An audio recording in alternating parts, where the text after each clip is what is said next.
Well, hello, and welcome to Gallifrey's Most Wanted presents the Runcible Report. I'm Ross, I'm Jeff. and we're here to talk because you chose, without us maybe nudging and prodding and... I didn't drop any hints whatsoever yeah. at all. But we're discussing Classic Season 2, even though the last one we covered was it 3? Possibly. Yeah. It was season 17. Did we do 18 in between? Maybe it was 18. No, we did 18 ages ago, I think. I guess it was 17. We did 17 recently. Yeah, we did 3 fairly recently. Yeah. 3 might have been the last one we did. Yeah, I don't care. Before yeah, we took breaks. Back. Yeah, took breaks. So we're going to talk Classic Season 2. It's a lot of stories, folks, so bear with us. We both have fresh cups of tea in front of us. It's late for Jeff. I've got a fresh cup of tea. I've got my Lipton Peach iced tea as well because I'm straight edge. Allegedly. But we're going to start. So we're going to start with Season 2, Hartnell season, second season overall. And it starts with The Rescue. I just talked about... No, it doesn't. It starts with Planet of Giants, which Planet everyone of Giants. always forgets because it's Planet of Giants. No jokes, yeah. Duh. Me and Vic just talked about this one. I think I said I liked it. It's not one of my favorite. It's a neat experiment in telling just a science fiction story and a murder mystery at the same time. It's a lovely example of some excellent set building. Yes. It's a nice little story, but the sort of like the big world story feels so 1950s and out of place in Doctor Who. It couldn't be a story that happened if the characters were regular size because it'd be over in about 2 minutes. Oh yeah, it wouldn't be. You don't put Doctor Who into a police procedural. So you have them being miniaturized watching the whole thing. I do love the telephone exchange woman. Oh, she's great. That set, I talked about this when me and Vic talked about it. That set, that little like post office grocery store switchboard they built was an impressive fucking set. I thought it was better than some of the Giant stuff. It was such a nice set. And that's what countryside local shops were like at the time. Oh yeah, for a long time. I had a great aunt and uncle, and they ran a village post office in a little village called North Curry for years and years and years. And it was a shop and it was a post office, and it was it was like the heart of the community. Everyone went in there because they had to at some point. Yeah, I liked it. This one. I will say this about this whole season, except maybe one story, that they're just in a groove for quality on every level. I mean, before we really get into it, I'll just lay my cards on the table now. This is the season where Doctor Who really starts for me. The first season is magnificent and it's spectacular, and there is lots to talk about when we come to season 1. But season 2 is the beginning of Doctor Who proper, and this is where we suddenly develop the format that's going to set us into place for the next. Yeah. I mean, it's 60 years nearly. It's crazy. It is more I agree, because the first season is the historical, the sci-fi, the historical. It's really that pattern, but this one they kind of play with the pattern. You know what I mean? This is where the historicals also become comedies. This is them pushing the limits. Yeah. This is them pushing the limits of what they can achieve, get away with. Yes. And quite how weird Doctor Who can be. Yes. Yes. Because this is some of the weirdest Doctor Who ever. Until maybe the most recent few seasons. Maybe that's why I do like the most recent few seasons, because that's weird Doctor Who, and this is weird Doctor Who. Yeah, and that's the one thing I always like about British science fiction. That's why, I mean, I talk about it all the time, is that you had to be, we had the Web Planet and stuff like that where they, the rules are different. And and this show can be anything going from story to story. I think there are series, like, I think season 17 jumps around a lot. The later, like, those later Baker years, it's just, because they're not trying to tie anything really together, it's just all over the map. You know? Yeah. I don't think the quality's the same, but, you know. No, exactly, but it speaks to the versatility of, here's someone who can go anywhere, anywhen. Yeah. And this is them really delving into that. And they start off with Planet of Giants, which I think was originally touted as a first season story. It was kind of like the first story. It was one of the scripts that was in the basket of, like, which one do we pick out of these 3 or 4 scripts? But then I think they very rightly decided that it would have been too soon. This isn't a show about time travel. This is what's the shrinky dink stuff.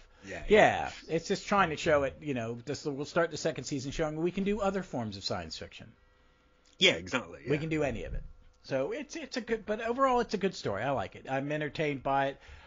It really must be better viewed on your phone or pad, because everybody was watching it on an 80. That's the all of time of space method, isn't it? Oh, it's like, you know, but you know what I'm talking about is, like, I have a nice big TV, and I watched it in the living room, and it was like going, okay, I can see the photograph behind him. I was watching Dalek Invasion Earth. I watched a little bit, and there's a scene where the pie pan flying saucers going by, and Ian and Hartnell just do this 3/4 waist turn, because they can't move from their spot.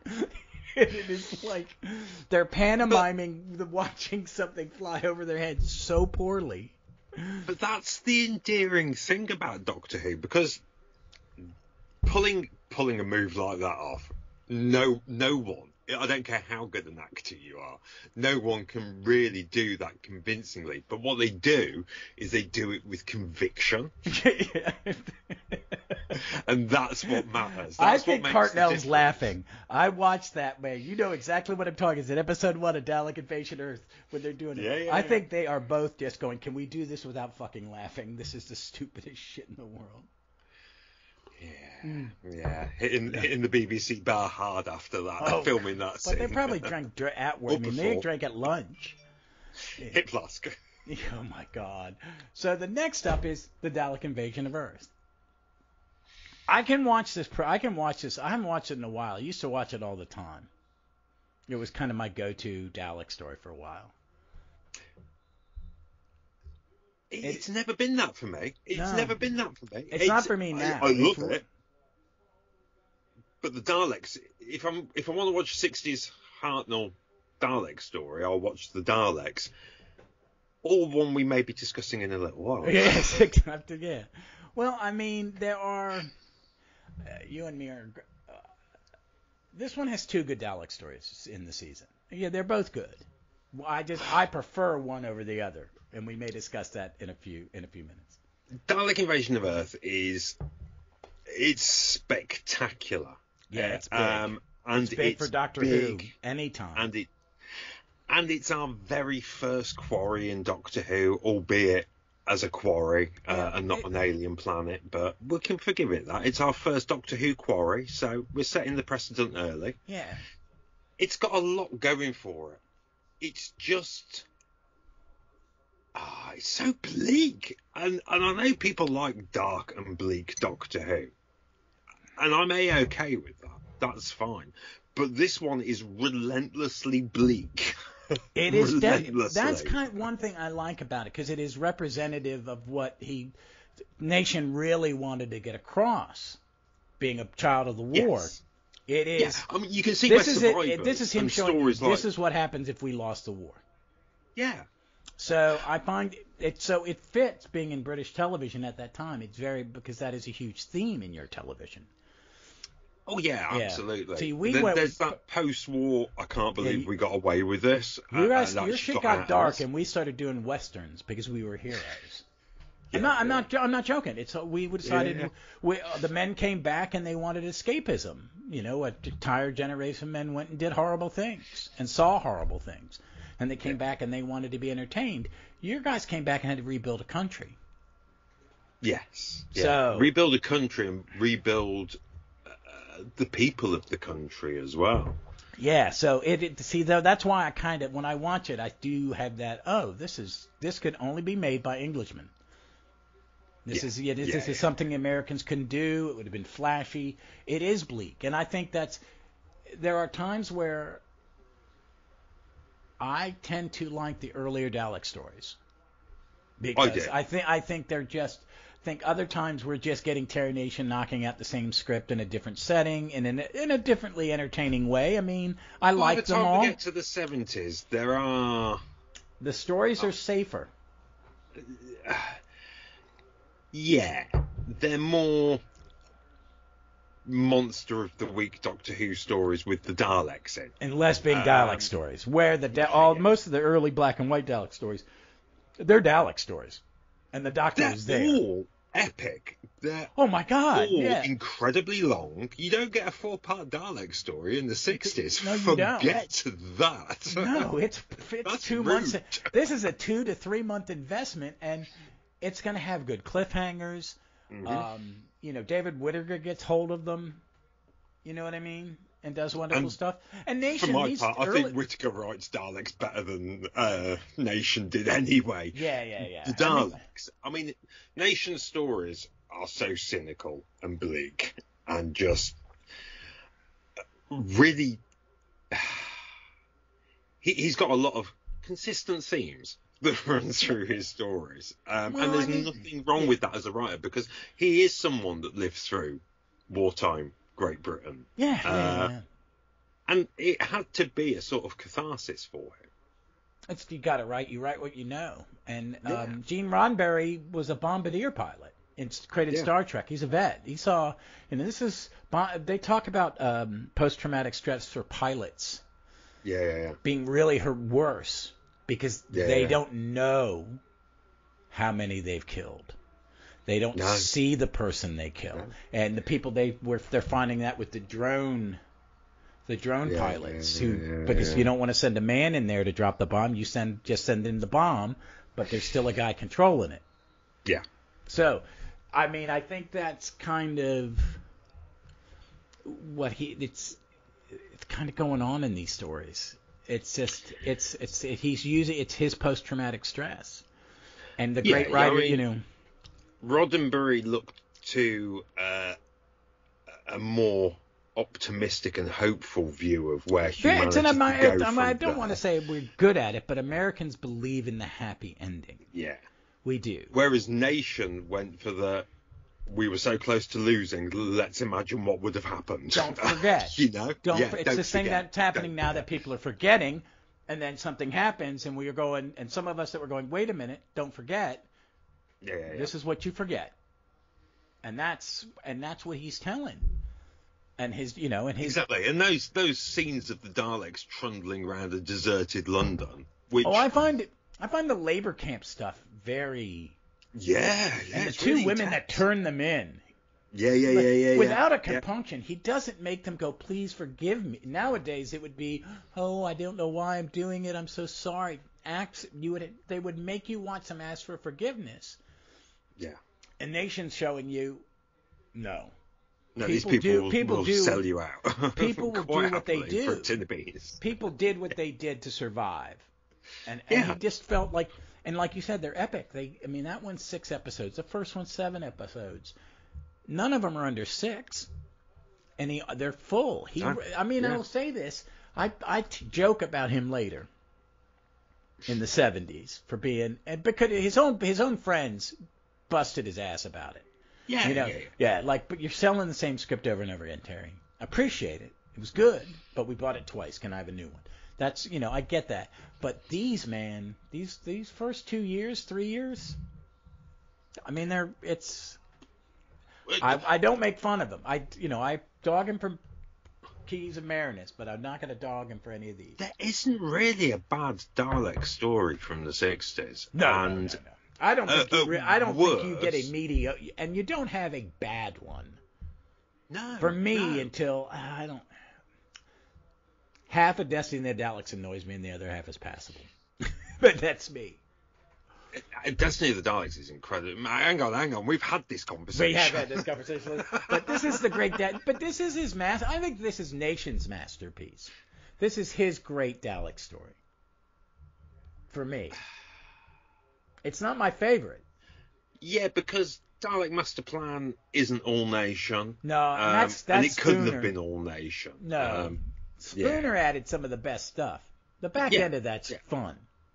Yeah, it is. But you know where Nation stops and Spooner picks up. Because Spooner puts the frickin' monk in it to lighten it up. Yeah. He's like, okay.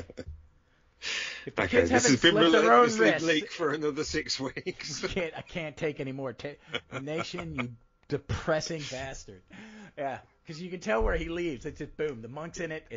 There's zaniness. There's the Feast of Steven. But this is good. I watch this one with the new special effects sometimes because it's got the TV action space flying saucers in it. Yeah. So we mentioned the new special effects and other things, and it's like I like that one because it's just because I get to see TV action. It's the first time I get to see animated TV action spaceships. Yeah. It is nice. The special effects on that one, because they're not overly done and they're noticeable, but they don't really stand out. You know? But they make sure you could be watching a higher quality 1950s science fiction movie. They don't jump to the 20th, 21st century. They just kind of go, this is what it would look like if we didn't do a pie pan on a string. If we did real model work. Like George, you know who George Pal is? He did The Time Machine. Yeah. When Worlds Collide. That guy. There's real nice model work. So, all right. So after Dalek Master Plan is not Dalek Master Plan. Dalek Invasion on Earth is a short little ditty that I think Jeff's gonna gush about. The Rescue. Yeah, but I mean, what haven't I already said about The Rescue? If anyone is interested, I did a hamster with a blunt penknife with Joe, and we did a watch along of The Rescue, and I get tired that people will get bored of hearing me say how much I love The Rescue. Do you love The Rescue?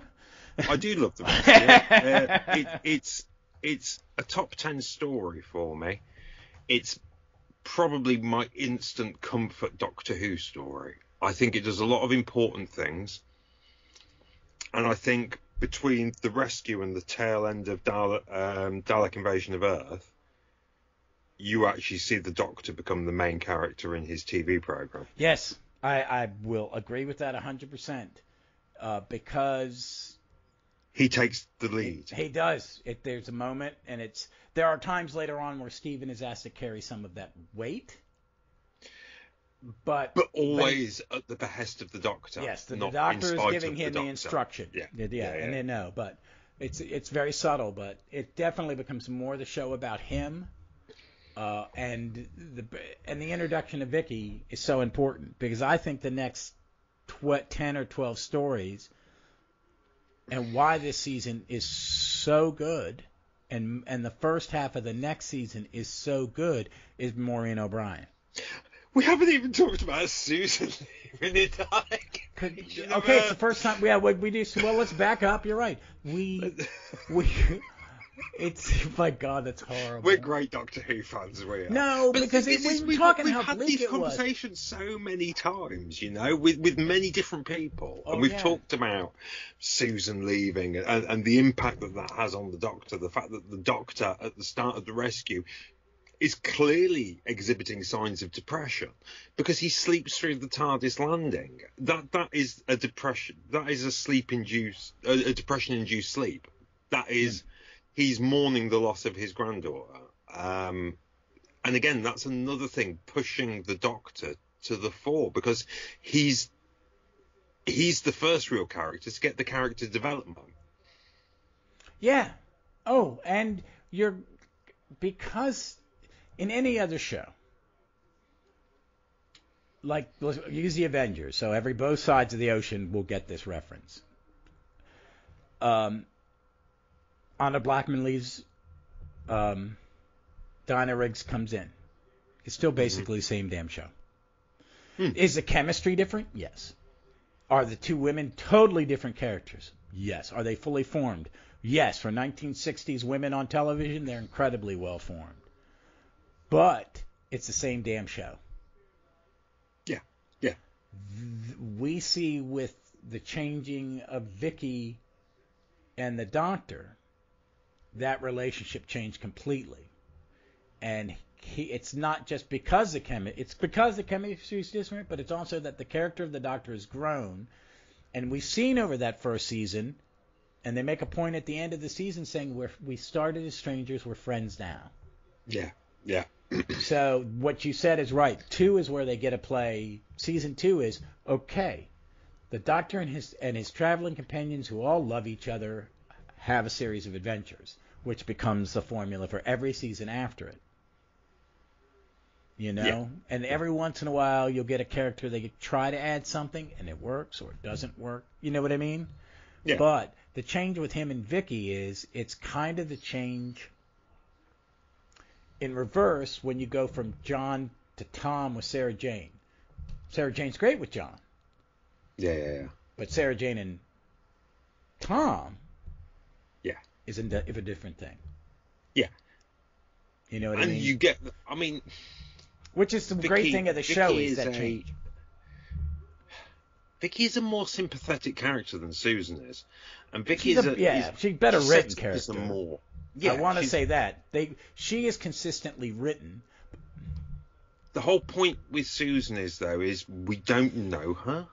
They don't let us know her. And we only learn to get to know her to a very small degree through her adventures on screen, but she doesn't have a backstory.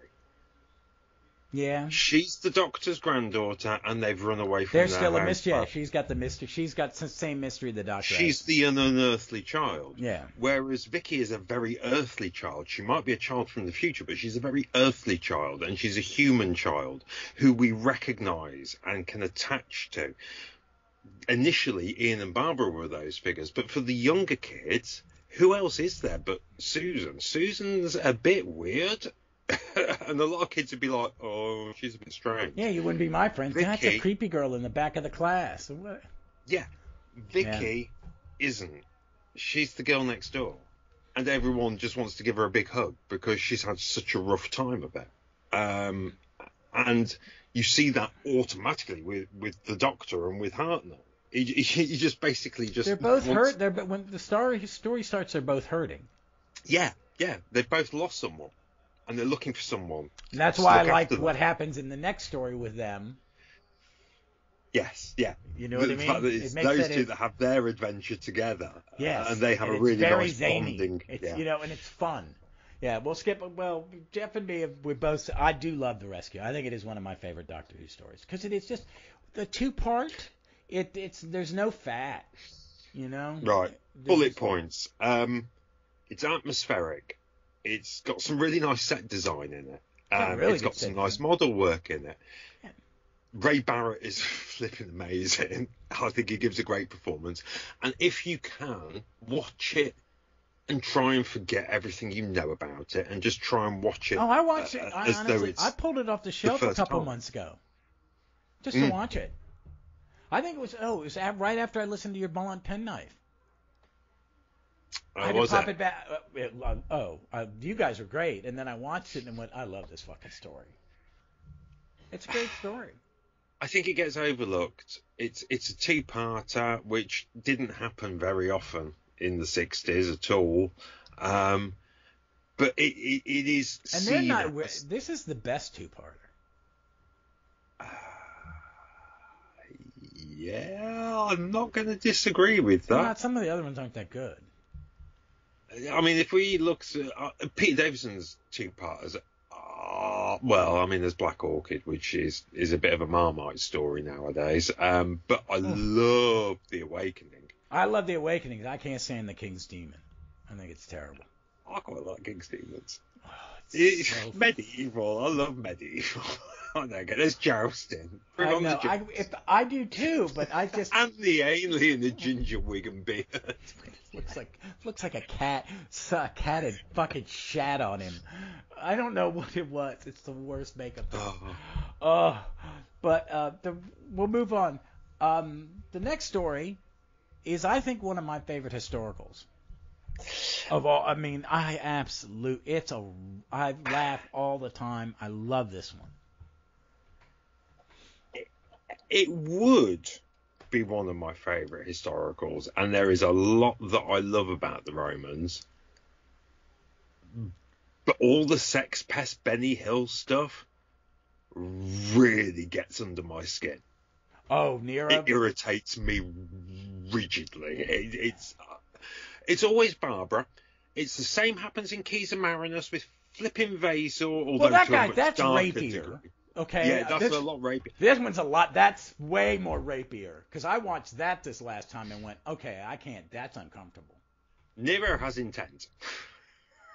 Yeah, but see, I see him as the cartoon. I mean, the guy does. I know that's how it's meant to be, and it is meant to be farcical. Stuff like that I just personally have issues with stuff like that. I get you. There's certain things in dramatic stuff that I can't see, like I can't watch a rape scene in a movie. No, I'm out. No. I'm out. I can't do that. It's very. It's too violent. It's too, and I get what you're saying. It's that. It's my level of forgiveness on this was, it was a little Benny. It was a little Carry On, Hartnell's funny. Yeah. Hartnell's funny. Great in it. Yeah. See, I saw Carry On. He has with the assassin. Oh my God. It's good as shit. It's really well made, man. They're all good. Yeah. And you get Roman Gladiator fighting with Ian. Yeah. So you get straight up action. You get Ben-Hur and Carry On in the same four-parter because that's what it is. And that's why I like it. And I love the guy playing Nero. I think him and Hartnell have a good chemistry. They do, yeah. And the scene with the where Hartnell plays the liar, the loop. It's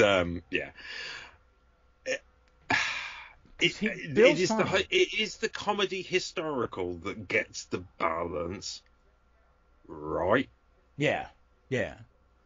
Mythmakers, see, I can't. Mythmakers only hear half the jokes. I think that's more comedy than Romans. I think the trouble is with some of these stories, like the Mythmakers, is you get to episode 4, and it goes from quite a light-hearted, fun adventure, and then it's just and it dark becomes as hell. Something, much grislier, which is a tonal shift, which I get it's your last part, so all the action has to happen. Should have sprinkled some of this bad stuff in the middle. Sprinkled it. Yeah. Because in the Romans, you're seeing all the. If you're gonna do it, balance it. Balance it out. Yeah. Don't put it on the tail end. But this one, it's one of my favorites of them. I mean, I appreciate the gunfighters more now.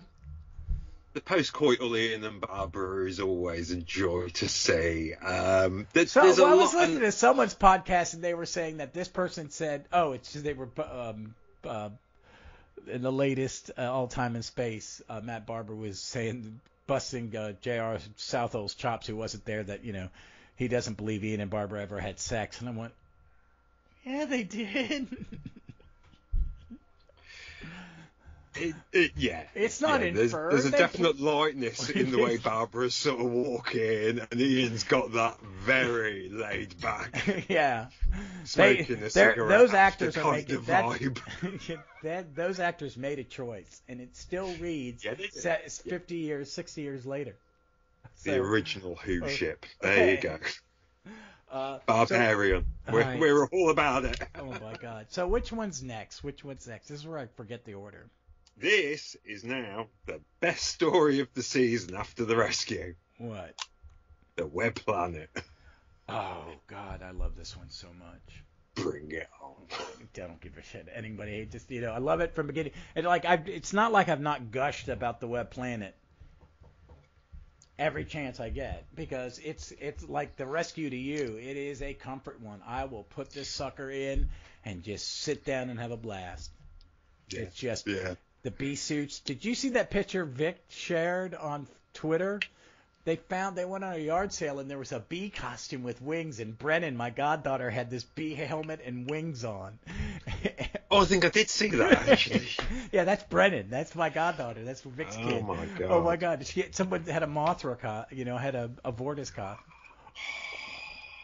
If it's still there, I'm stealing it when next time I visit. Bring the Menoptera back. Bring Vortis back. Vortis is beautiful as well. Character options. Thank you for the Vord and the Sensorites. We appreciate them. Okay. You've been listening. Well done. We want one Mothra, we want one Centipede, and we want one of the ant things. Yeah. Zarbi, Menoptera, and the lava cannon thing, the venom grub. Venom grub. The venom grub, which or is an basically because I a 6-year-old in a felt costume. Do you know what? All the years that went by where I didn't see the Web Planet because I didn't get the video of the Web Planet for whatever reason. It came out on DVD? I didn't get it until I got it on DVD. And I managed to go all of those years without having a bloody clue about the Optera. I'd never seen a picture of the Optera. I didn't know a bloody thing about the Optera. And so when they turn up, I was just like, this is amazing. The one that sticks her bloody head in the wall and saves the day. Yeah. Oh. It's great, man. It is that thing about where they take risks in this season. And I think because they take all those risks and try to do more, you're getting, and they do it with conviction, man. They make a choice and they never waffle, and it sells it, and it, it's guys in bee suits talking funny, but I love it. It is one of my favorite Doctor Who stories. And it's still unique in being the only. Oh, because everybody else. Doctor Who story. Everyone else is a coward. Human. Yeah. There's not another human on it. We live in a CGI world, man, and they're still not doing it. I mean, they did some. Mm-hmm. You know what I mean? They do little ones, but But I like the costumes. I like the practical. I like a practical alien. I mean, I am a Star Trek watcher. I'm a sucker for Kirby wires. Whenever there's a Kirby wire scene, I'm all about it. Bring it on. I love them. So I didn't even know that the Menoptera flew. I literally thought they would just walk around the entire story on the ground, despite their wings. Because because that's what every other Doctor Who story is. When they go stretch, I think you and I had the same thing. Is when they make a monster that is just okay. It's not okay, but they make one to where it's a dude in a really cumbersome costume, but they go 100%. Frontios, Twin Dilemma. Okay, I like the monsters in Twin Dilemma. Twin Dilemma. Oh, the gastropods. Yeah. Go for it. I'm all in on those. It's like, why? Because it's just, shit. George Lucas did. Until George Lucas, you didn't see aliens that weren't just people with different colored skin and tacked on, browned up. I was watching a video about the history of Klingons in TV and the makeup changes. And it was white dudes browned up to look Mexican with Chinese mustaches on. Yes. Racist Chinese mustaches. You're like Fu Manchu stuff. And it's we'll get too grayed up because it's a black and white, so you can't really brown up. So, yeah. But no, I love this. This one's a classic. This is one that is so underrated. I think it has a lot of fans. I don't even think it's underrated. I think it's misunderstood. Okay. And I think people need to look at it as it's almost like that sort of French expressionist art house. I think kabuki theater. Yeah. It's all of that. Because it's very staged at times. Yeah, it is. When you're from your way back, they're treating it like a production of Peter Pan for the Kirby wires. That's the limitation of that system, is you have to have a point A, B, and C on the plan. Like, I'm going up and then I'm descending down because there's only like 12 feet of set. Yes. Yeah. But they did it, and they tried it, and they were brave enough to give it give it a go. And the Animus is legitimately one of the creepiest concepts in Doctor I've Who never understood why they don't bring that one back. It's easy. You don't see them. Yeah. How, and it was terrifying. And they build relationships with the animals. They all go off on their own adventure. And, Vicky and the Doctor have bonded during the Romans. Yeah. That they're inseparable friends. They're like best friends. Yeah. And then they go on their adventure here. And Vicky is smart. Yeah. She's she's a fully formed character. She only serves the purpose of being someone to bounce ideas off of the Doctor, and it's really, instead of they give Ian his own action stuff and his own stuff in a separate plot, but they don't put him with the Doctor much anymore. No, because he's the lead of Plot B, isn't he? Yeah, that's he's what Ian only Plot B in this become. season. Yeah. He really, until the chase, but that's a side plot that him and her talking during the chase. And you get the hints of them leaving, but that's all in the background. Vicky, it's the Doctor and one companion, really.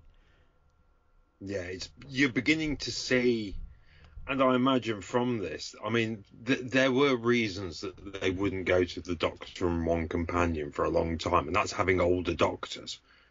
Yeah. But yes, it is normally the Doctor on his own and the companions off together, or the Doctor and the companion. And those times are always really interesting because you're seeing a one-on-one bond growing with whichever companion he's paired up with at the time. Okay. Yeah, I get it. I like it. And that's because, and I say this all the time whenever I talk about companions, about ones that are overlooked, and I think Vicky is very overlooked. She really is. She is. I think she's is dismissed as a silly little girl sometimes. She's not. By some people. She's one in a sea of them. She's one who's not in a sea of them. Until you get to Polly. Mm-hmm. Yeah, Barbara, Vicky, Polly, and I think people go, well, Vicky's the kid. Yeah, Vicky's the kid, but she's doing a lot of heavy lifting in this season. She's a lead. Yeah. They are writing her more than they're writing the others. There's a reason for that, and that's Maureen O'Brien is so good. And the writers are going, God, she makes this stuff sound.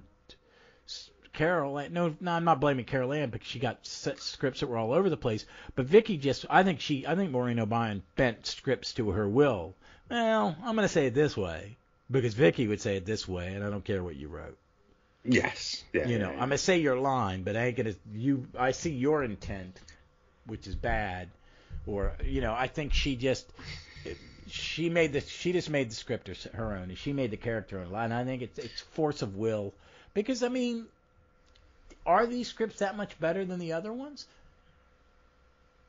I think she knows how to play this character. She understood it, and that helped. Yes, and again, she had a backstory that she could build from. Carol Ann Ford didn't. Yeah. She had to do this all on the fly. You're this mysterious character who we know literally nothing about's granddaughter, so we know literally nothing about you. And some writers would go, "Oh, she's alien too. They forgot about it. We'll play her a little alien." And the next person's like, "Oh, I've got to insert generic teenage girl." That's why in the censor rights, all of a sudden, Susan sort of comes to the fore again, because that's the first story written after Doctor Who had aired. So people had seen Peter Newman. Peter Newman had seen An Unearthly Child, and so had formed an impression of who Susan was. He was the first person to have a chance to do that. And she's not in many more stories after that. The censor rights is the penultimate story of the season. And then she's only in 2 more, well, 3 more if you can, Reign of Terror, Planet of Giants, and then she pops off in Dalek Invasion of Earth. And God, she's so badly used in Reign of Terror. Yeah, it's really bad. That's abysmal. That is abysmal. Bad. Yeah. But, I do like this one. I love it so much. Just, I just wish people could maybe see or maybe hear past the sound design and the fact that there is weird performances being given on screen by the supporting cast, because they're they great have to be too. weird. The supporting cast is they great. are really good. They are really poor good. Martin Jarvis. I cannot believe that's the same dude. I cannot believe it's the same dude. I'm like, really? Acting, dear. Acting. So the next one is another historical. This is one I like. It is now probably, if we had more of it, as Jeff said before we recorded, it might be a little more problematic.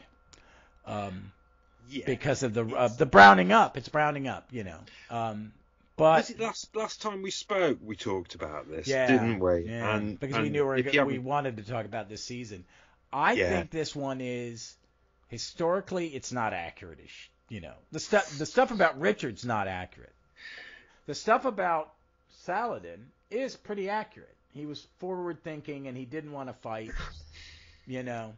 And Bernard K plays him. I think Richard comes off worse. Yeah. Richard's an asshole. Yeah, he does. Yeah. Okay, Saladin is not. I think it's badly. It doesn't hold up. I know what they were going for. Does that make sense? I'm not forgiving the fact that it's it wouldn't be done that way again. You would hire people of color and it would be accurately thing. But there are far worse, and far more heinous ones that, and stories I still like too. But I see that I think Talons of Wing Chiang episode 2 is way more problematic than this. Yeah, and then some. Yeah. Okay. And specifically that episode probably is, but there's an authenticity to all of the characters being portrayed on screen in the Crusades. Yes, it is. There is. I think that's a cartoon. That's a sanitized Richard. Richard was a fucking barbarian. He's on the crusade, for God's sake. He has got some. He lives in a world where his father's fucked up. His brothers are fucked up in real life. I mean, there's a famous play called A Lion in Winter, which is about a Christmas in Ingenue in France. Henry II brings his ex-wife out of prison and the three sons, and this princess that is supposed to go to the air. And Arthur, the first brother, is dead. It's a great play. It's a great movie. It's Peter O'Toole and Katharine Hepburn and Henry, and the brothers are awful. And that's in any form of drama I've seen, that's the one I like, because you see why Richard's such a bastard. Mm-hmm. Mm-hmm. It's got great lines. He lets her out. She's been in prison, and he lets her out of the nunnery just for Christmas every year. And Katharine Hepburn's giving him shit, going. He goes, last time I let you out, you started a revolution. And she goes, damn near won that one. I always wanted to play Jeffrey. I love that play. And Jeffrey's Richard's the middle brother. It's great. But this Richard is the stuff happening in the English scenes is romanticized chivalry middle-aged movie. Yeah. And the stuff with Saladin is where it could be blah ha ha. Bernard K gives a pretty good performance, and and Saladin comes off because we can't see most of his stuff. We're just listening to it. It's this is a man who wants to get out of this war. Yeah. And it's Gene Marsh, Bernard K, and Julian Glover. I mean, they're really good. They're working.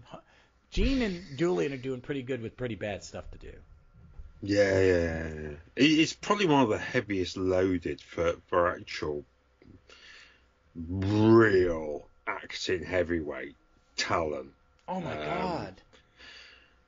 To be fair, she's one of the most. She is revered in this country. Yeah. Because of Upstairs, Downstairs. Yeah. Because especially in my generation, because we sat down and watched that in my house. Vic too. We had Anglophile moms, man, and you were watching Masterpiece Theater, and that was like, and I was a little kid.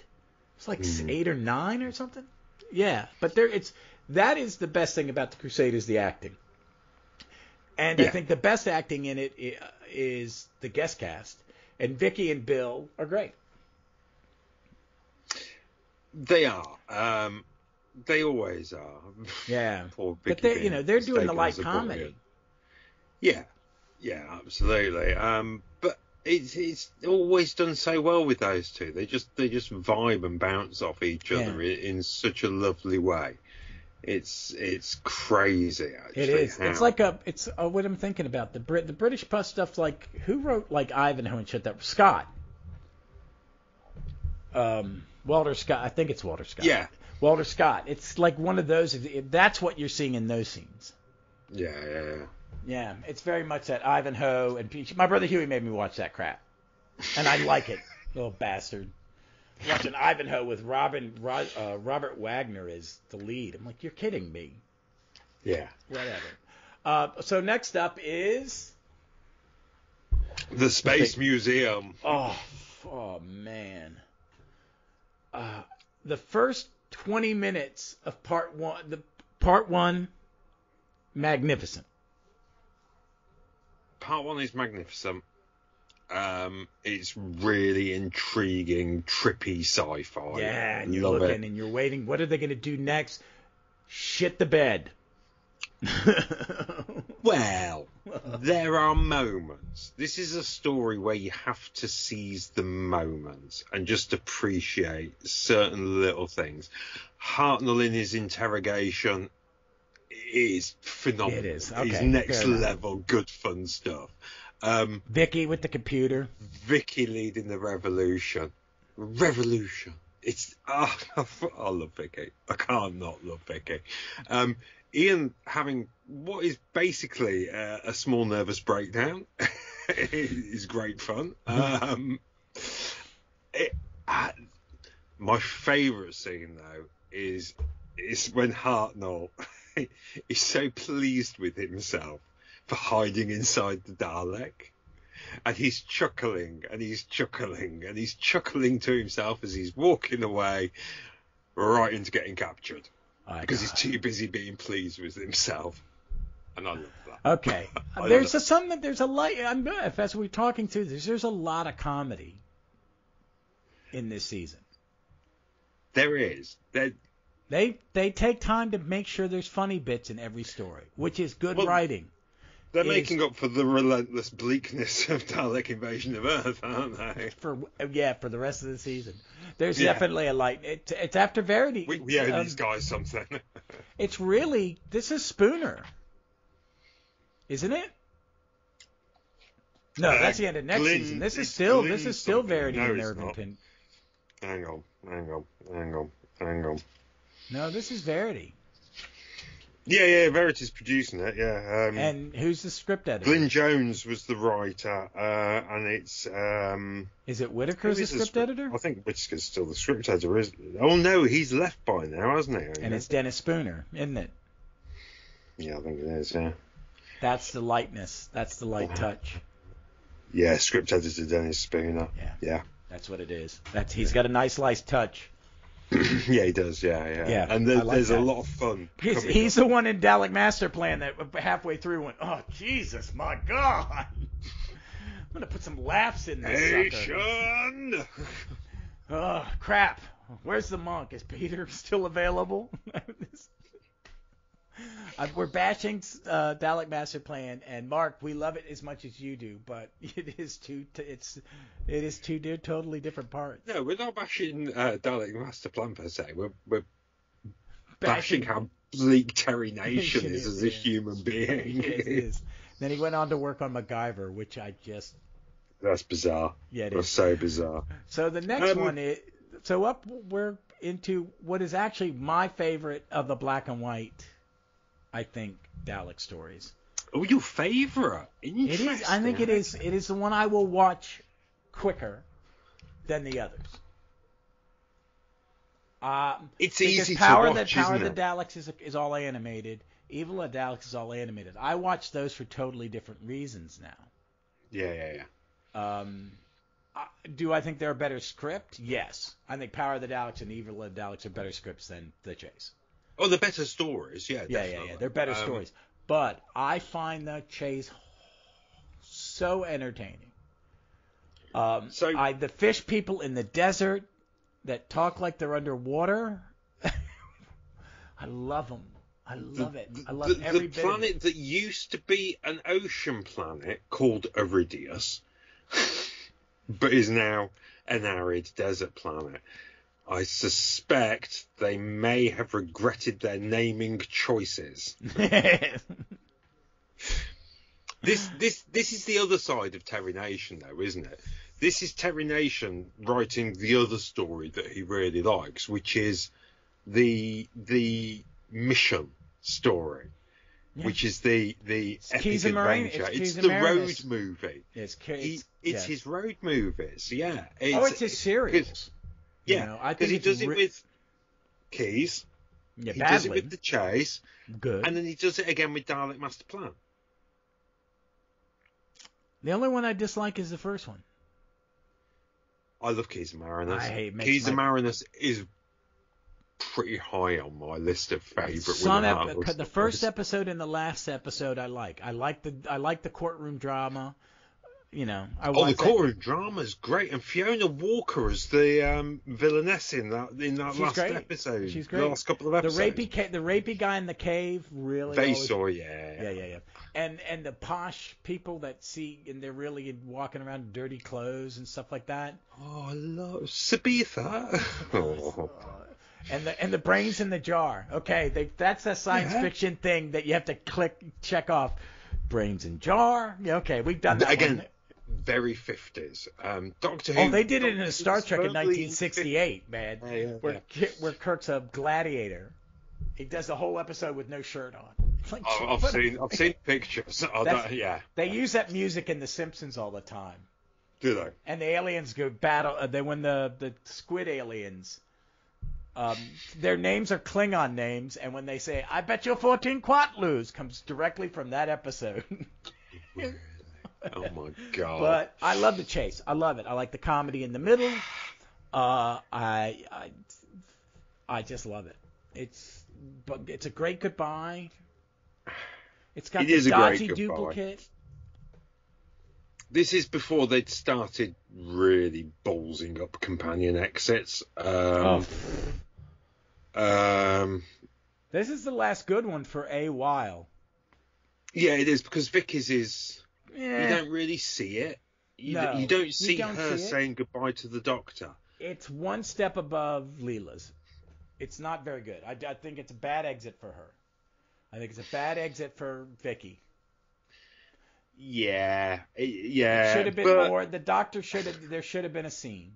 I know I've said this before, but it's better than the proposed alternative, which was flipping her out of the airlock instead of Katerina. If they'd have done that, I'd have just given up on Doctor Who. As a producer, I would have been not as a fan looking back at how much I love Vicky, but as a producer, that is the better of the choices.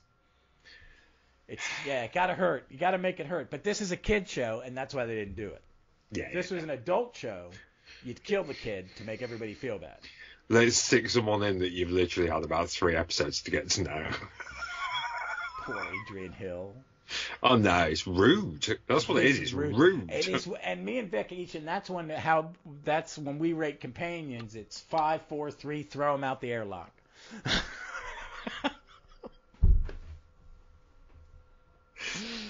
Bless her. Oh, but the Chase doesn't throw anybody out of an airlock. No, in fact, and it's a lot of fun, man. It's a lot of fun. It is, and they're having a blast. Steven, so, in his second role in the story, oh my god, it gives us mechanoids, and who doesn't love the mechanoids? No, it's 2 episodes. They're in 2 episodes. Yeah, and we still. I want my mechanoid. I want a mechanoid toy. Oh, my Sea Devil is in the mail. Oh, is it? Yes, Nice. and because he had that box, our friend of the show, Graham. Oh, the Silurian. Yeah. He bought off of eBay. He bought a Silurian box of 3 that someone had kept one and then sold the other 2. Nice. So he is shipping me the one of them. But since he had the box, he put a David Tennant in before Regeneration figure, and then Matt Smith in the Raggedy Doctor figure, which I don't have. Neither of them I have. Oh, cool. So, and I sent him 4 Eighth Doctor novels. Nice. Yeah, the postage was twice as much as the shit cost. Really? For both of us, it was pretty steep, but it was worth it, man. He gets what he needs, and I get me a Silurian.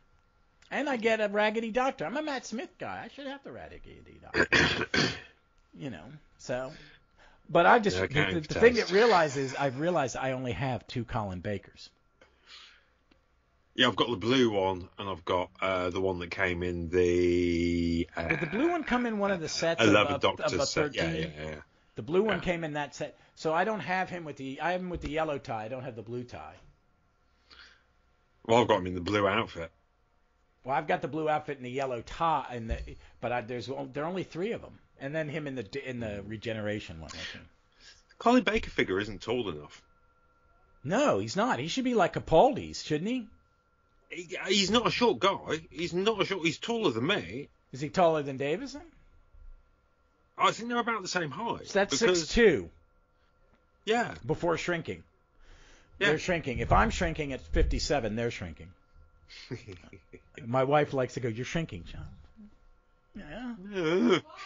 Craig says, "Jeff, did you?"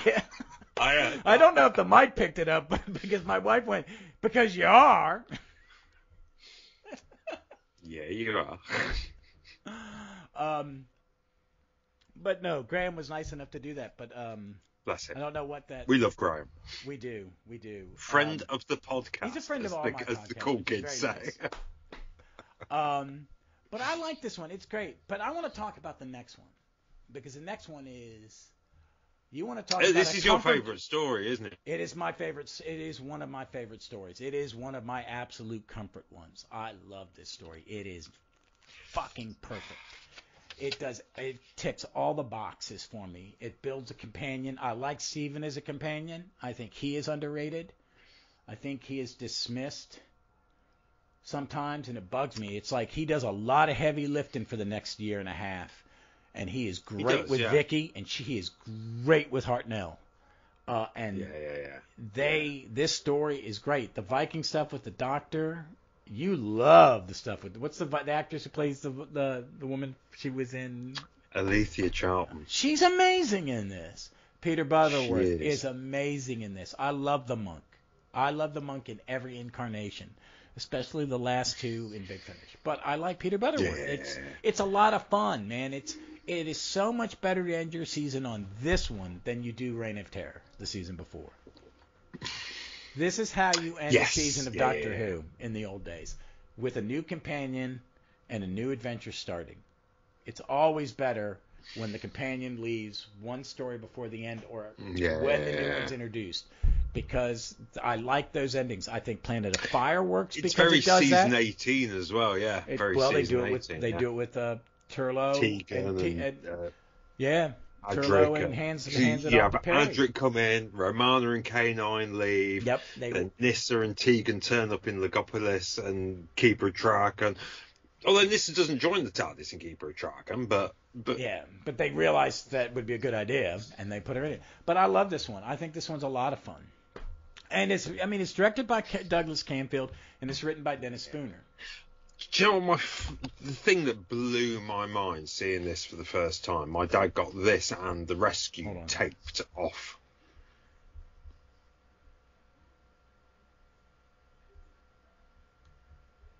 What? He said, "Hold on a second." Oh no, sorry. Oh, I'll fix that.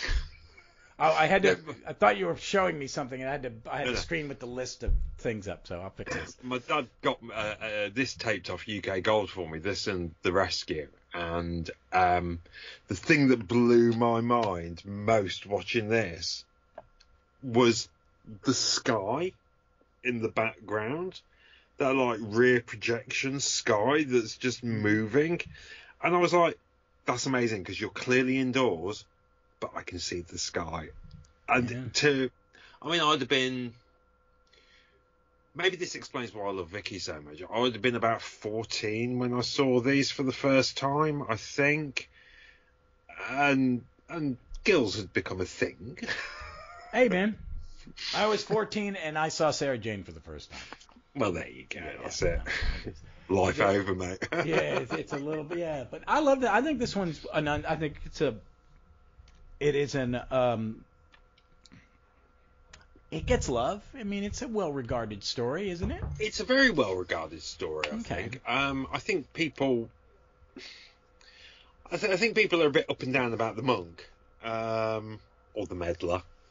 I don't know, because he's clearly not a monk, is he? He's disguised. No, and I think they use that with one story. I think they use that with Rufus Hound. Yeah. Why? I'm not a monk anymore. And then when he regenerates into a woman. And that incarnation is, no, I'm the nun. I'm dressed as a nun. Yeah. Oh, see, but we're Big Finish whores. So, but I love the monk on Big Finish. I think I want to see. Love the monk as a character. I think the monk's an interesting character, and I think they should have been explored a bit more deeply on screen over the years. And I think if you cast Rufus Hound and put him in the monk in the TV show, I think fans would dig it. Or Gemma, what's her last name? Who's playing Gemma Whelan. Gemma Whelan. Just do it. She's magnificent. Oh my God! She's so and good. When it's the three of them in the Missy set. Yeah. I haven't listened to the Missy and Monk yet. I'm getting there though. But I want to talk about something at the end of this. I'm going to plug something that I just finished listening to about an hour before we started recording a Big Finish thing. That's my plug this week. But that's the season. Jeff, are you even tempted to do a ranking? Got to give it a pass, man. Got to give it a try. We know what the back. Okay. We've done it for all the others. We got to do it. Folks, I actually did homework because this was going to be freaking tough to choose. It's like choosing between your children. In a lot of ways. There's a lot of stories in this season I absolutely love. I might upset a few people as well with some of my choices. Come on, man. We thought that with season 17, and we picked the Creature in the Pit as the best one. Wait a minute. You think Creature from the Pit is the best season 17 story, and you like a lady Doctor Who? Hey, people came to our debate. I see a lot of love for that. Joe, Simon, and Fraser all like it. Yeah. That story is getting a revival. Oh my God. And I'm not saying we started it, but we started it. Conrad loves it, I bet. I wouldn't be surprised. No. Yeah, I think he loves it. I think. I'm gonna have to go. I would imagine. Did Flight Through Entirety? Did they love it? No, they like bits of it. I think they like bits of it, yeah. And, there are bits of it that could really just get in the bin. But at the same time, it's just too much to love. Oh, it's love. All right, number 9. I'll go first. Space Museum. Then. Yes. Okay. Then Planet of Giants. Oh, no. I put The Crusade. That was. It's between Planet. Look. See, I had a bunch of those. I had a fine line. They are all of these. A bunch of mine are like that, all the way up. So so Jeff, this is your 9. This is your 8. This is Hang on, 7. I'm writing it in pencil in my book. Hang on. Yeah, let's do this properly. So Space Museum 9, Planet of Giants 8, 7 is probably The Crusade. All right. So I'll go next. 6. This is going to surprise you when I pick the 6th. The Chase. Okay, your favorite Dalek. Okay, interesting. I like it, but I don't. See, but it's the competition. It's comparing it to other stories. Yeah, absolutely. When I'm only thinking of these 9, it gets hard, doesn't it? It gets hard. So what's your 6?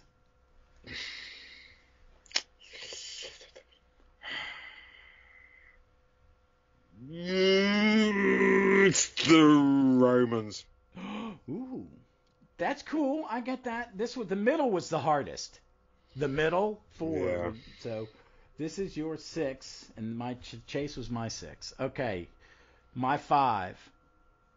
What's your 5? You go next. Choices. God, this is hard. It is, dude. That's why I did it before we started. It took me 45 minutes. My 5 then is going to be the chase. All right, fair enough. My 5 is the Web Planet. Interesting. Yes. Interesting. As daring as it is, I've got to judge it against everything. Yeah. So, all right. So what's your 4? Dalek Invasion of Earth. Same here. Interesting. Yeah. That is interesting. It is a great script. I mean, it's a really good story. It deserves to be toward the top. It's not. Yeah, it does. Yeah. But I may watch The Chase 10 times every one time I watch it. Yeah. So Yeah. So, what's your? I'll do my 3. Yeah, go on. The Romans. I do think it's the best comedy. I do think it's the best comedy they ever wrote. I can't argue with that. That's why the only reason it's up there. It is pure comedy. They tried a bunch. This is the only one that it succeeds all the way through. Even if it bugs you, it's even. Yeah. You know. Yeah. Well, my 3 is the Web Planet. Well, deservingly. That was hard. That middle. I get to this and it's not that hard because we're going to get to 2. My number 2, The Rescue. I bet you we've got. So I know they're I got them. I know they're flip flop. I knew they were flip flop when I wrote this down 2 hours ago. Knew I was going to take. You were going to take The Rescue as number 1 and Time Meddler is number 2, and I was going to take it in reverse. Yeah. Because they are both are the exact same story for us as they are the pure. This is the purest comfort food Doctor Who I can watch. Yeah. I have other comfort ones I watch, but this one is this or The Mind Robber.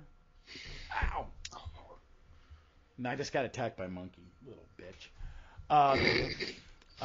This, you know what I mean? There's The Time Robber. Yeah. Carnival of Monsters has grown on me and is one of these that it's just a warm blanket. I like the sound the Drashigs make. It's just, and a Tom Baker one. Comfort Tom Baker. I like Terror of the Zygons. Terror of the Zygons all day, every day. As much as I love other ones, that's my favourite Doctor Who story because I think it is the perfect example. Oh, it's the perfect. What the 4-part Monster of the Week story should Plus, be. it's a unit story. Plus, it's a base under siege story in some way. Oh, it's the last proper unit story, really. Yeah. It's because once the Brigadier stops turning up, it's like, sod you, son. Yeah. It's not real unit. Well, that's it. So, folks, we had a tie for first and second, Between us, yeah. Between us. We'll do a season again soon. That leaves us... Ow! Good God, Cat. You're a vicious little monster.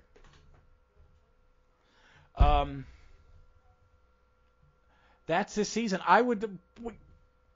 We haven't done recommendations in a while, but I just finished listening to something. Well, wait a minute. Let's just talk about the season because we've only got one more Hartnell as a whole. Didn't we do season 1? No, we did season 3. Have we not done season? No, season 1 is not. We have not done season 1 yet. I'm sure I've talked about season 1 We talk about season 1 all the time. That's true. Yeah. We talk about Hartnell a lot. You and me talk about William Hartnell a great deal because we both are. We're just suckers for that lovely 60s. Yeah, it is. It is. It's become really my go-to old Doctor Who in a lot of ways. That and the animated ones in the last 2 years. It's just I think as a long-term fan of any show, but especially this show, is you drift in and out of eras. Yeah, I haven't watched a lot of modern Who unless I'm watching it for the show, for Gallifrey. Yeah. So, but I watch a lot of classic, even though I feel like I'm a really hardcore new Who guy, as well as a classic one. To me, it's one big show. there's this huge transformation, but it's all the same thing. But I'm watching a lot of classic. It's because the Blu-ray sets are coming out. I mean, there's this, as you called it, the documentation of Who, and you got a lot of people, smart people, doing smart work, making those sets. And I think it's people. I saw someone talking about why you replace things, and I get why people like when VHS to DVD, but the people that have the DVDs going, I don't need the Blu-rays. It's how much nicer is it going to look. Fair enough. That's fair enough. But the thing I like about these is that eventually when they're all done, I'm going to have all the crap that was in the Blu-rays. Because I want the strip to action. I want the girls of Doctor, and I want all those great documentaries. But the new documentation in these things is amazing, and it's making us look back at some of these. It made me reevaluate Baker.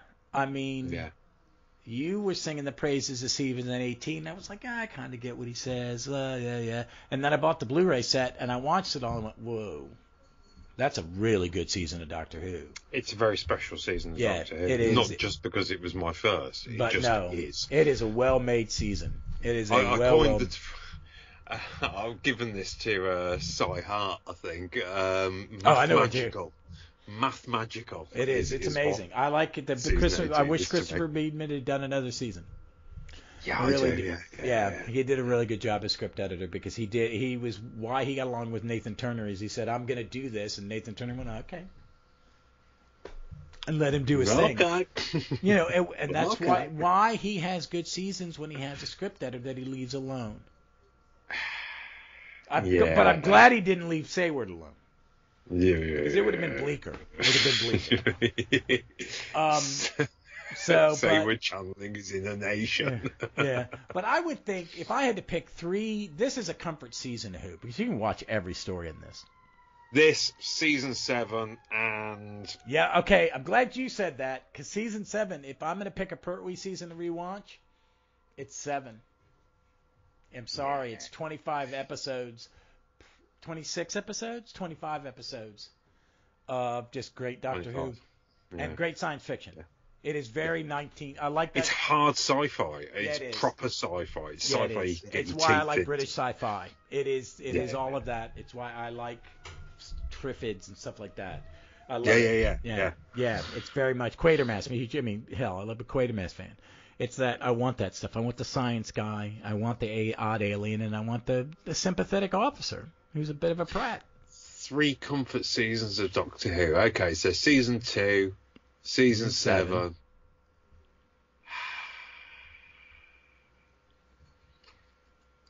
For me, personally, it's a toss-up between Season 19 or Season 22. Or Season 18. So there's three in the 80s that I really have strong attachments to. Here's the thing is, I like Tom Baker's first season because it's my first season. And it is a but there's 2 stories in that I really couldn't give a flying toss about, so... Robot's not that great. I'm not a fan of Robot is too John Pertwee for Tom Baker's first story. He's good in it, but he has a lot of time to get going, I don't really like Ark in Space. I love Ark in Space. It's my first Doctor Who story. Everyone does. Everyone loves it. I don't. I think just because I'm a contrarian. Yeah, it is. But it was my first one. And they're my TARDIS team. Yeah, it was. They're my TARDIS team. I think as much as I love him alone with Sarah, I think Harry is fine. He's not a third wheel. He's not an extra wheel. He's fucking great. Revenge of the Cybermen was my first out of time Tom Baker. Okay. So that's the first early one you saw. Yeah. Okay. Yeah. Okay. And I love it. I love it so much. I enjoy it more. I get the camp of the guys, and it's the aliens. It just but it has moments I love. I love the Vogons. There's not a bad performance out of a lot of them. You've got Michael Wisher, you've got David Collins, and you've got Kevin Stoney, for God's sake. I know, and they're wasted on those half masks. It's 3 actors I love. I love Kevin Stoney, man. I would have to say it is the God, what's the season Invasion's in? Well, it's either season six. for you. Well, it's hard because it changes. It's either season 6, Baker's first one, and then either 25 or 27. I can watch season 25, and I really like a lot of what's in season 27. There are chunks of the McCoy era that he only made 15? 12. He only made 12 stories. Half of them I love, and they're spaced out at even intervals. I think season 25 is great. Ghostlight's one of my favorites. It's a comfort one. I can watch it over and over again. I love Ghostlight. It's, people, I get it. Just watch it. It's not that hard. Really not. It's really not that deep. People overthink it. I don't get what he's saying. It's like that it's impossible to catalog everything on life, and it drove the thing crazy. And he had and there's a Neanderthal valet. What the fuck else you want? I love Nimrod. He's cool great. Character. I wish they'd bring him back. Oh, McCoy and Where's the box set? Where's the box set of Nimrod and Gruntley? Nimrod and Gruntley touring the galaxy. That's what I need. It's a lot of in fun. my life. But I do right now. I think if I had to pick 3 seasons, it would be 2, 6, and 7. Of Classic Who? Yeah. 2, 7, and You're gonna take 18. For comfort, I'm gonna say 18. Yeah. That's a comforting season. They're all really good. It's got Keeper of Traken in it, and I love Keeper of Traken. All right. So I wanted to plug. I had taken a break from Big Finish while Jeff was devouring spin-offs. So I finished. I finished Unit, by the way. I'm behind. I'm like one and then Nemesis. Oh. I got that. What I'm about to listen to is the War Master with Nyssa and Joe. I'm excited. That is some dark. Goody, because that's what I was hoping for. Because I love the War Master. So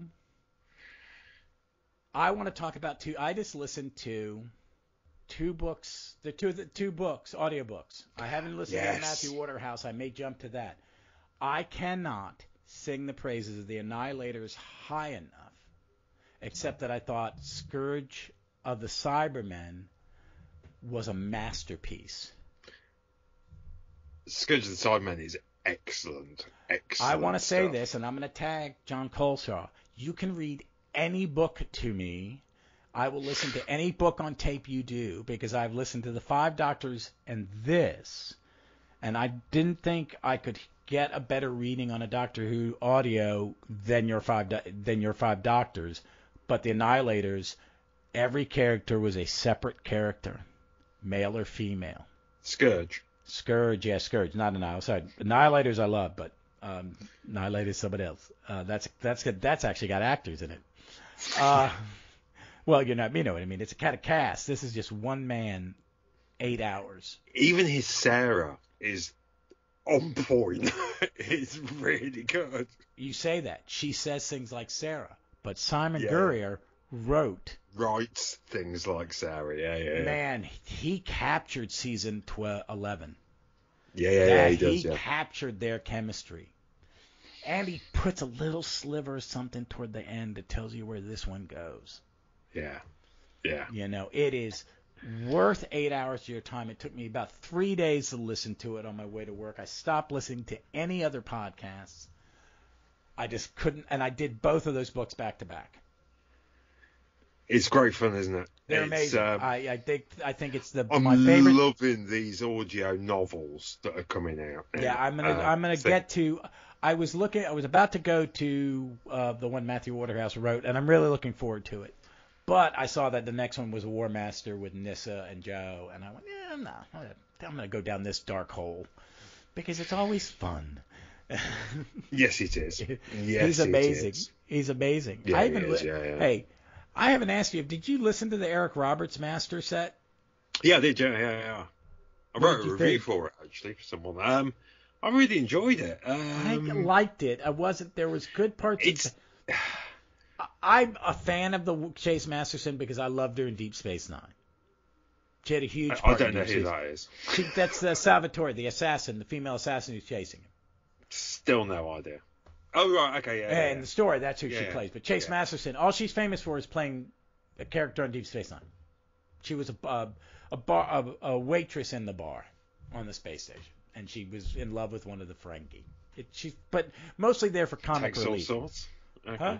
Huh? More like a showgirl in Vegas. A space showgirl in Vegas. She's a very beautiful woman. But she's okay in this. I just found the episode about her chasing the Master in the middle not as good as the first one and the third one.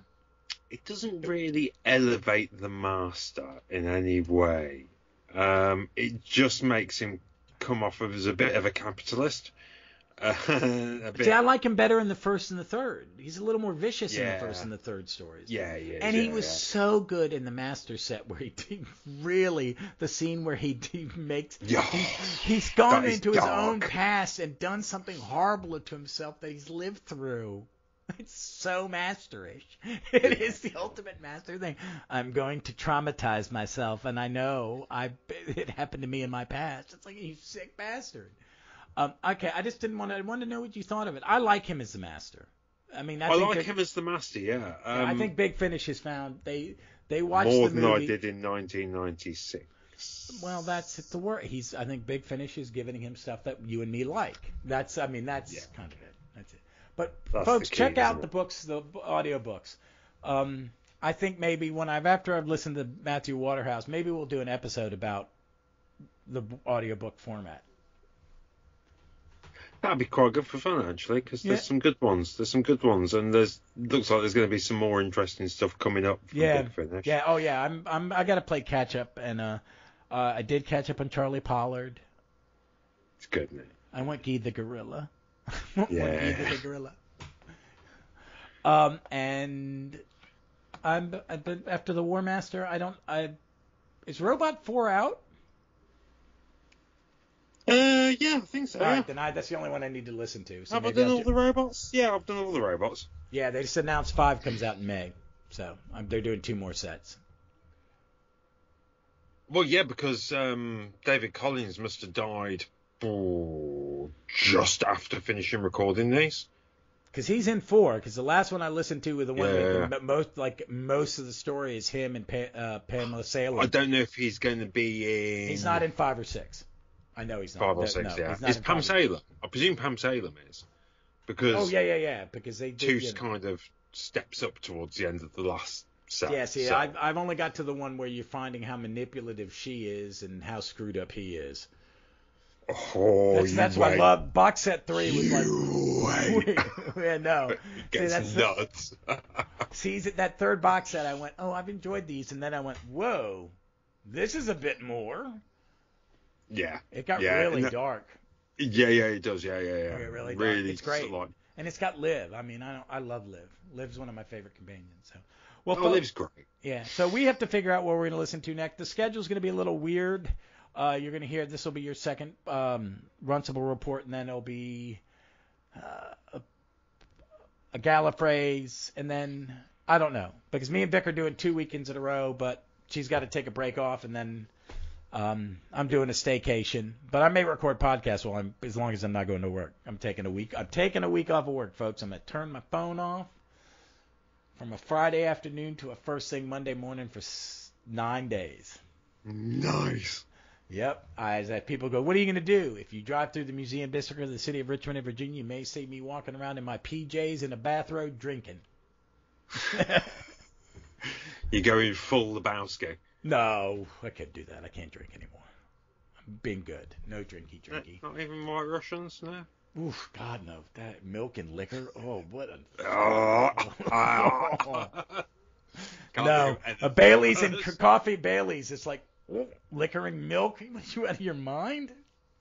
But folks, that's us. We'll be back soon. Me and Jeff, after I say goodbye, we'll talk for a minute, figure out what we're going to do next. Are we going to do a producer? We had picked one. Ooh. We had picked one, and the next pick was RTD1. And it is kind of topical, but I don't know if I think we may pause that one, folks.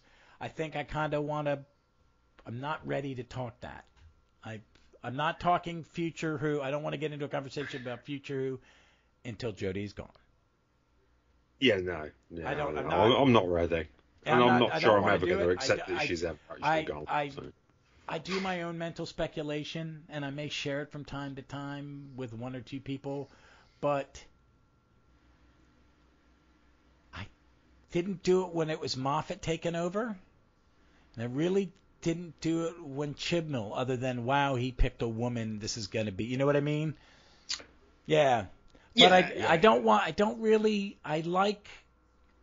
because this is, I'm going to put this bluntly, I like every Doctor. I don't really care. I'm always excited to see a new era, and I'm never terribly disappointed. You know, there are aspects of of every season I hate, and there's stuff that I love. You know, and so I just want the new adventure.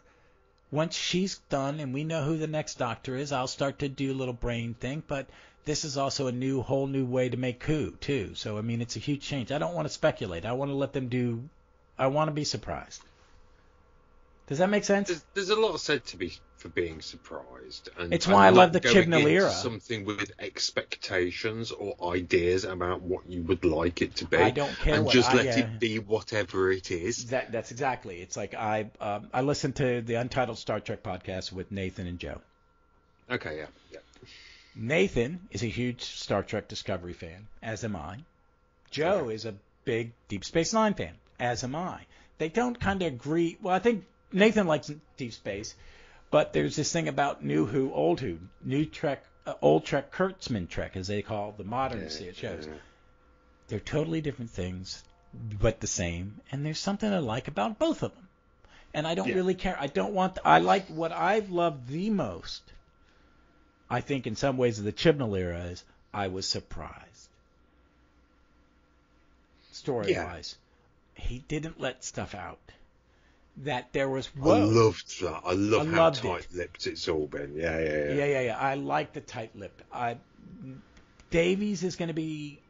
I think they're going to be as tight-lipped as they can. I think they're professionals, but he can be a little. Davies is also a very good publicist. Though. See, and that's what I think. My prediction of him and the Bad Wolf, the people who work for Bad Wolf, who are people I respect.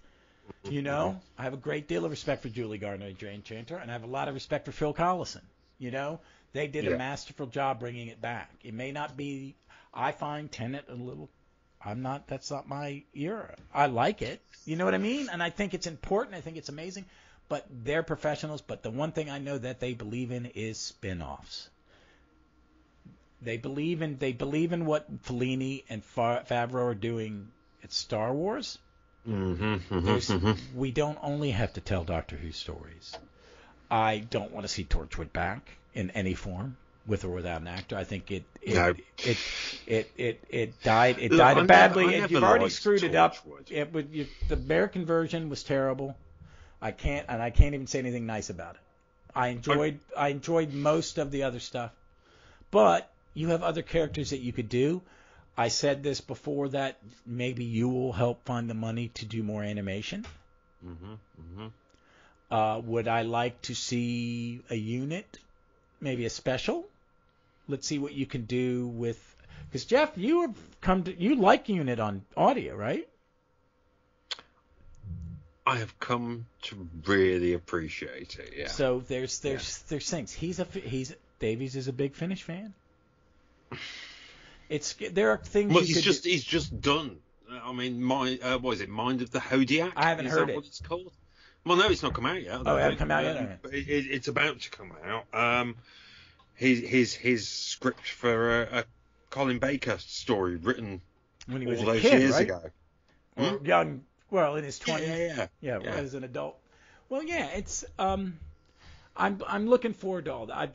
This surprised me. You know. I don't want to speculate on any of the other stuff, and I want to talk. We'll talk about it when it's over. You, me, and Vic will have a big, sad talk about the end of Jodie, and as it should be. You know. Yeah. Until then, I'm just gonna. Still not ready. I'm not ready either. That's why I don't want to. So I want to talk. We're going to talk about Blu-ray sets because you've gotten season 17. I'm getting season 17 next month. I haven't even opened it yet. I want to watch it again. I'm looking forward to watching season 17. You broke me, Goddard. Sounds about that. No, you're not. No, I'm not. To be fair, I haven't watched any Doctor Who in not since I did Curse of Peladon with Joe. That was the last time I watched any Doctor Who. Because I've been playing Mass Effect. Well, see, there are other things that distract you. I was listening to nothing but. I got an Xbox, so I'm just gaming my ass off. Is this a new Xbox or? Yes. Okay. Yes. All right. Yes. New game system. I just went on I watched about 75% of the Flight Through Entirety catalog. Wow. I'm almost to the end of Tenet. I took a pause because I fell in love with this podcast called the Earth 2 podcast. And I listened to most of that. And then I got distracted by Big Finish because I hadn't listened to any Big Finish in about 3 months. You have to cycle, don't you, between things. That's why I really do love a good podcast binge. And sometimes I'll leave a podcast for about 6 months. And play catch up. And play catch up and binge. Because I have quite a high tolerance for long things. That's why I love old Doctor Who. That's why I love long stories. I do too. That's I'm a why big I fan can of watch people the who War complain Games movies. in an afternoon. People go 3-hour movie. I'm like, why? It takes 3 hours to tell the story. Tell me the story. I take all the time you want. Yeah. Keep me engaged. And you know what? If my bladder's an issue, it's fine. I can deal with it. Yeah. But I do the same thing. I'm reading different comics with my comic podcast. There's one I'm focusing on, but then I jump around. I'm going to do 3 episodes on an obscure superhero team because it's my podcast and I'm doing it by myself. I'm guesting on a couple coming up, folks, on other things, non-Doctor Who. I've been invited on 3 different. Non-Doctor Who? Yeah. I've met a lot of. Is there such a thing? Yes. It's all Silver Age superhero comics, so. It's the other niche group of middle-aged white dudes. But folks, we'll be back soon, and we'll give you a choice of topics instead of that. We'll think of 4 topics and let you pick one. What do you want to hear us ramble and not talk about for an hour and a half? Well, if they're listening to this one, they enjoy our tangents. I enjoy these conversations. We have been very good. We have literally only sort of started getting into the weeds here at the end. No, on this one. But we've learned with these long seasons, man. You got to be focused because there are a lot. They did a lot of Doctor Who. Them as well, because otherwise we'd be talking for about 6 hours, oh my God. and all of you at home would just be sobbing into your cornflakes. No, yeah. When I pulled up the list of stories the other day and go, am I going to watch anything? I went, good. Oh my God, yeah. It's season 2. It's like 46 weeks. I don't know how they did it. It's ridiculous. It is. It's an insane amount of work. It would be illegal. It would be illegal to work anybody that hard. But is on all year round, kids. God. Well, I wish there was a channel on cable that, just showed it all and then paid to make really nice telesnaps, so it played everything in a loop. Yeah, I know. I know. I have Pluto, but Pluto. It's always every time I tune on Pluto over here and they repeat the serials. It's like, not that one. And one day I turned it in. It was part 1 of the War Games, and I said, I need to turn the TV off. I have stuff to do today. So, folks, you can find us at on Facebook. I'm not using the Facebook.